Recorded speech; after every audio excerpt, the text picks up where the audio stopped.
What miracle were they looking for? They saw dangerous dimensions of God. But at the slightest opportunity, they bowed to Baal. They committed adultery with Ashtaroth. The clear distinction will be on the basis of his holiness. And at that time, if you have not followed the protocols, you will be on the wrong end of God's judgment.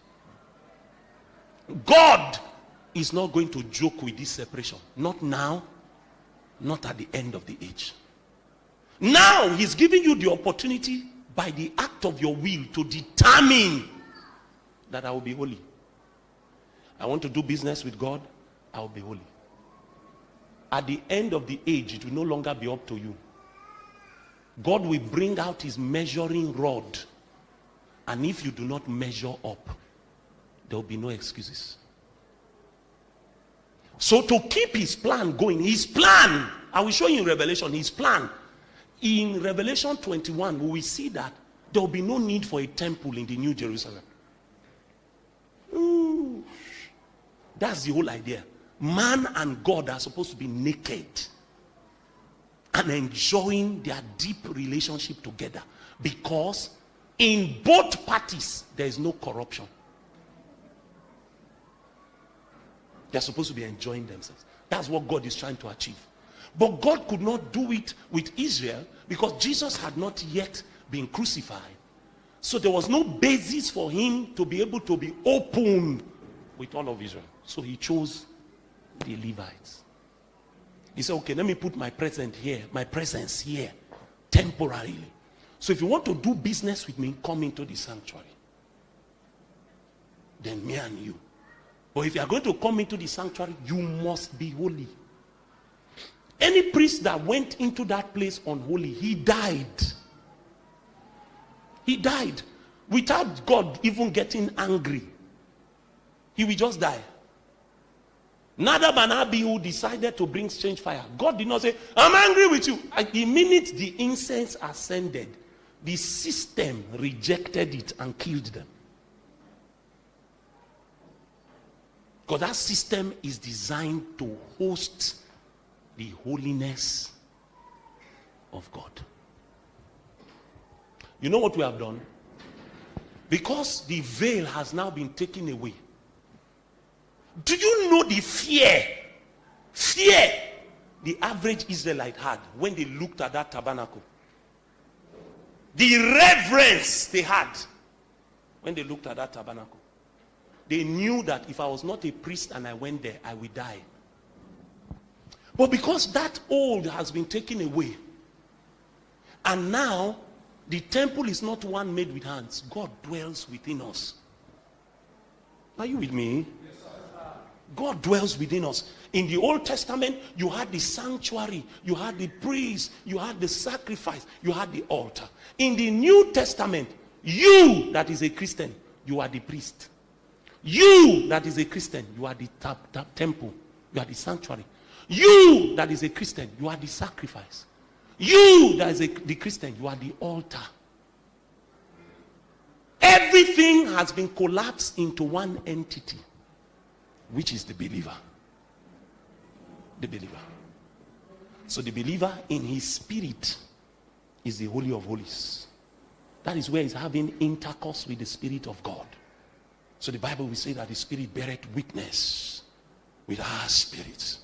So there's a constant engagement between the Spirit of God and your spirit. When you see a Christian that is confused, a Christian that cannot build anything with the Lord, the Christian is suffering a disease called spiritual death. There's a disconnect between the Christian spirit and the Spirit of God. The Spirit of God is not alive within their own spirit. So they are blind, they are deaf. They are given to all kinds of strange appetites. No government, no control. They live anyhow, watch anything, eat anyhow, dress anyhow, talk anyhow. The truth about it is that if you find a believer that does not have disciplines around their life, no true Christian is a loose cannon. No true believer. None. Somebody that just sleeps anyhow, anything that is any popular series movie that is available, they've watched it. Even before the people released it, they found a way to watch it.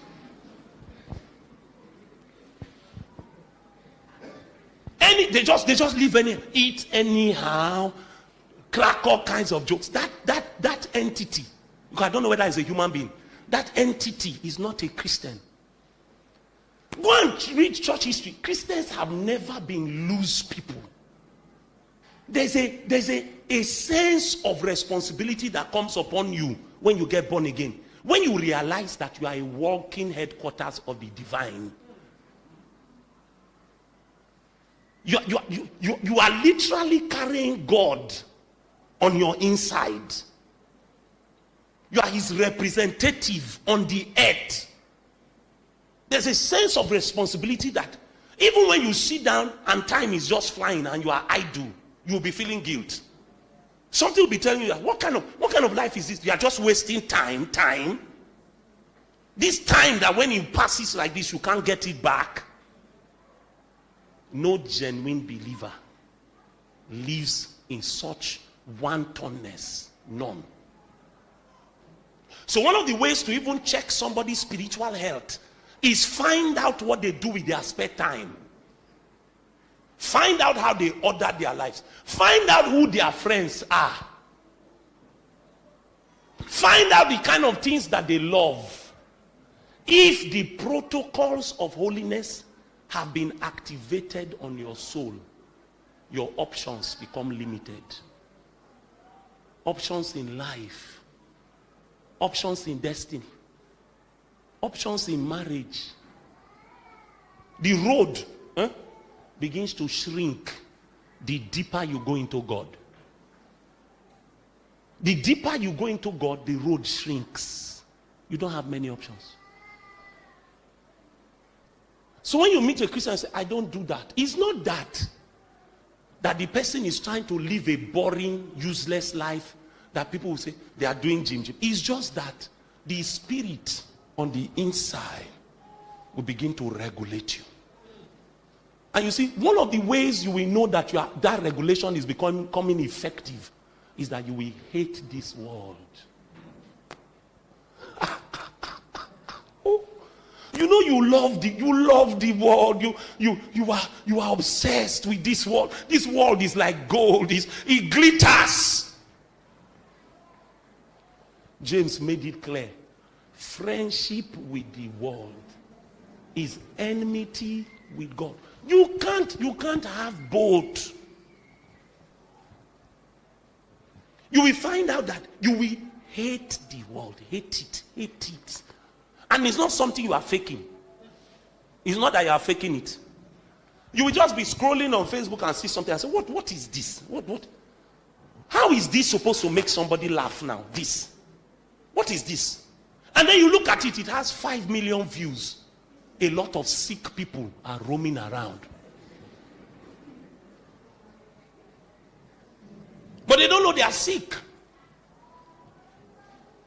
Something is terribly wrong with the software that is running man. It's terribly wrong. And this is why, even though the church is growing in numbers, we don't have people like Frances Havigal. When you listen to her hymns, she says, take my life and let it be consecrated, Lord, to thee. I read her biography at least maybe 17 years ago. And when I read that woman's biography, I told myself, if a human being can find God like this, I will find God. People said that when she walked into a room, it was like God was literally present with her. It's like you'll be sensing that there is a third presence in the room. My mentor, Charles G. Finney, I read in one of his books that God, when God encountered him, God began to pour into his heart the love of God. He said as God was pouring the love of God into his heart, he screamed, he said, stop! He said, lest I die from love. It was intense. That's how real God was to men that walked with him before us. The man I speak about, Finney, could come into a place, and when he enters into a place, from what the biography I read, conviction will strike an entire village. I'm not saying these men were perfect, but they found a way to genuinely host God. They were fulfilling their design. But we came up and we said, that Christianity is boring. We need to do Suya Sunday. Suya.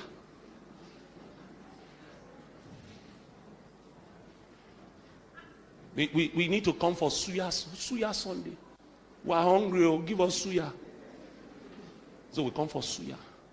We turned praise and worship meetings into jamborees. This thing used to pain me. I can't stop talking about it because I see things online, I see church services, and I weep. Is God in this thing we are doing? Is he in this thing? Nobody say you should not dance, oh. But why is it that your dance is not sacred? Why is it that if we put your dancing side by side with a naked prostitute who dances for the world, we can't tell the difference? In fact, you copied from her. It would have been an abomination. I don't have the time to show you in Leviticus that it was possible for an Israelite to go and sell himself to a Gentile. He goes to sell himself because he does not have food to eat. He now sells himself to a Gentile. The Bible says the only salvation for that Israelite is Jubilee. Jubilee. And in Jubilee, not everybody can save him. He said the one that will save him must be king to him. And he must be somebody that can go to the beginning of his slavery to pay the money he owes up to 50 years. This is why Jesus had to become a man. Because man by himself sold himself to the devil. Jesus is the only one that can go as far back as your past and pay the debt that you did not owe. What we are doing now is we are making a mockery of redemption. Circumcised men are going to Gentiles to sell themselves as slaves. A Christian will do a movie. The director is Christian.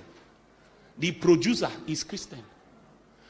He or she does not want to call it Christian movie because he wants to reach the whole world. Then you that is watching it, you'll be wondering, what is all this nudity?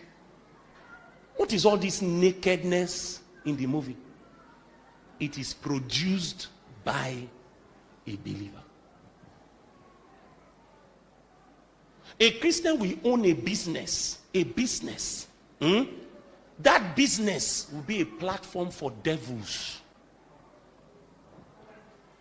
You go there, you are hearing the same songs you hear in a club in the night. It's a platform for devils, and it's owned by a Christian. We don't know the holiness of God. We don't know what it means to be separate unto God. That's why evangelism in our generation is the weakest it has been for years. Because you see, the most potent force of evangelism is not the one you are walking on the road with megaphone. The most potent force of evangelism is the proof of a transformed life. Your neighbors can say, this girl is different. Have you heard people say that thing before? I don't see Christians so, but this one, she's different. What's the difference? Her life matches her words. Her profession is not a lie. In her daily living, they can see that. Kai. If the girl tells you, this thing is 5 naira, you can die for it, even without knowing. Truth on her lips is golden. She will rather die, than give in to lust and immorality. She will rather die. Let everybody around her be fornicating. They go for training and everybody brings their boyfriend and they are fornicating and doing everything. She will rather die than sell her soul. Every time you test her, in every point, you find out that this one has sold her soul to God. She's circumcised. The world has nothing that she wants. Christian, they pass Christian. Christian, they pass Christian. Because we have lost that sense of reverence and understanding that the man is supposed to be the location of God's presence. Every man, every true believer, you are supposed to be the location. So if people are looking for the presence, just as in the day of Israel that they went to the sanctuary, they should come to you. So territories, peoples should be affected by your presence and your touch. Things should be transformed. If they bring a Christian into a space, that space automatically should become overwhelmed with glory. But now you bring a believer into something, he may steal more than everybody that has been there before him. Bring an unbelieving sister to a brother who speaks in tongues. Give them 2 weeks alone. They've started exchanging nudes. As I just said that now, there's somebody on this row. Somebody here. And you see, tonight is different. I'm going to give you a chance to pray. There's somebody here that thing just implicated. As I said, the light just popped up here. And I knew. They are exchanging nudes. Nudes. You are a slave. Slave. What is the difference? If somebody you are not married to has uncovered your nakedness, do you know that the Bible considers that thing equal to sexual immorality? I'm still a virgin, but you are sharing your nudes like puff puff. Even puff puff, they don't share puff puff like that. They don't share puff puff like that. If you want to eat puff puff, you will at least have to pay for small chops. You will pay. If you don't pay physically to buy the small chops, you will use your money to enter transport to go for the wedding. Yes. So the small chops they gave you is not free. Your transport day inside. You are sharing your nudes. He say, I love you now. Send me a picture of your breast. You are sent. That's how a pastor was exchanging his nudes with a member in church. Exchanging his nudes with a member in church. You are sent. The problem is the Christian does not recognize that I'm a mobile house for the divine. I'm the mobile house for the unseen. So if people want to experience God, to know what God is like, they went to the tabernacle, they went to the sanctuary. If people want to experience God, this is the question I have for you tonight. If your family members really want to experience God, can they experience him through you?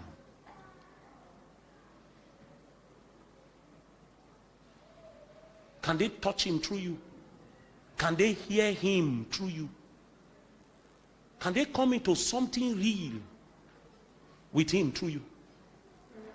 One of the greatest things I found in my ministry is that if I talk about God to somebody, I've gotten this feedback many times. When I talk about God to people and I enter into that thing, people sometimes will literally weep for long periods. Somebody told me once, he said, the way you make God real, so you make me want to fall in love with God. And that thing is not because I'm special. It's because I live in a consciousness. A consciousness. I'm not in this life to drive a car. I tell God every day, The proof that I am successful in my living is in how much of God I'm able to dispense to my generation. This is how my success will be measured.